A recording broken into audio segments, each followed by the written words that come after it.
Except for the physiological factors, we want them to be released from their parentage. If you're identified with your genetic memory, you will just be a replay of your parents' life. You have a certain kind of software, unless you disengage with that, nothing new will happen. What I'm saying is, there is… the potentiality of being human is just this. As I said, every creature has captured a certain amount of consciousness, but what they capture is not significant enough to become conscious of our consciousness, where we can begin to expand this. Other creatures also conscious, but they cannot expand this. So the reason why an individual human being may feel trapped in their own limited ways is simply because they're super identified with their memory. So one of the first steps in yoga is always this, that you start identifying with your ignorance, never with your knowledge. Because your knowledge, it doesn't matter how vast it is a minuscule in this cosmos. But our ignorance is boundless. Correct. That's right. That's for sure. So to blow the maximum bubble that you want, first and foremost thing is you do not identify with your knowledge. That means you do not identify with your accumulated memory. Accumulated memory on a superficial level may be just what I learned, but on a deeper level, it is my genetics, it is my evolutionary memory, it is all the different dimensions of memory. So one fundamental thing we do, which is something which would be very interesting for doctors like you to study, is we do certain things with people so they become free from their genetic memory as far as possible. Except for the physiological factors, we want them to be released from their parentage. This is the purpose. The entire Eastern cultures were focused on this, now it's all messed up, people have forgotten this. Otherwise, one thing is, we are always seeing how to distance ourselves from the genetic memory, because we saw that if you're identified with your genetic memory, you will just be a replay of your parents' life. You will not be a fresh life. If you want to be a genuinely fresh possibility, you have to distance yourself. There are many types of processes through which we distance ourselves from genetic memory. You must see this, it's so dramatic in the sense, in 24 hours' time, the human being changes completely, the very way they think, feel, understand and perceive life.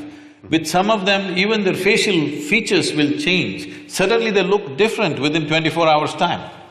The change is so dramatic. So what do you do? Like him, I also de-link. For a different purpose, but it's in a way alienating from the genetic memory so that your functionality is not limited to your genetics, that you are not a copy of the parents who produced you. Yes, they've given you a body, they've nurtured you to a certain adulthood, after that their business is done. Now your business is to become a totally new potential of life. That's what it is. But this will not happen, you will see this happening with people. When they were 16, 18, they're very rebellious about how they want to be. But you watch the same people after they're 45, they're behaving just like their parents. They walk like them, sit like them, talk like them, everything coming back, catching up with them.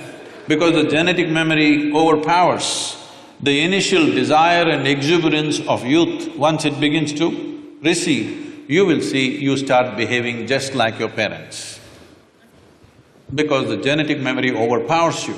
So one of the first fundamental things that if one is striving towards becoming more conscious is to distance yourself from your genetic memory. If that doesn't happen, the power of this memory is not simple. To put it very simply, in today's world it's easy to explain because it's your software. It's not the brand of the computer that you're using which decides what happens on the screen. It's your software. What is the software? That's how it functions. So your memory is software. You have a certain kind of software, unless you disengage with that, nothing new will happen. You try whichever way you want, the same things will happen. Over and over again, the same things will happen. When same things happen, slowly, this is not a conscious process, but it's happened to nearly 98% of the human population. If I saw you when you were 5, 6 years of age, your face was like this, somebody had to poke you with a pin to make you unhappy. Now somebody has to make you happy. It's a real task. Because the exuberance of life has sank because of the repetitiveness of memory. The same things are happening, you may not be conscious of it, but the same things are happening.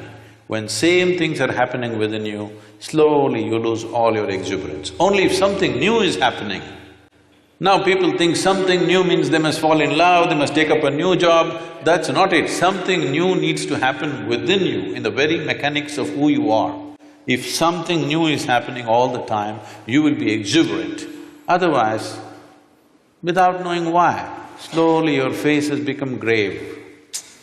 Your face has become grave means you're practicing the posture for the grave. That's what it means.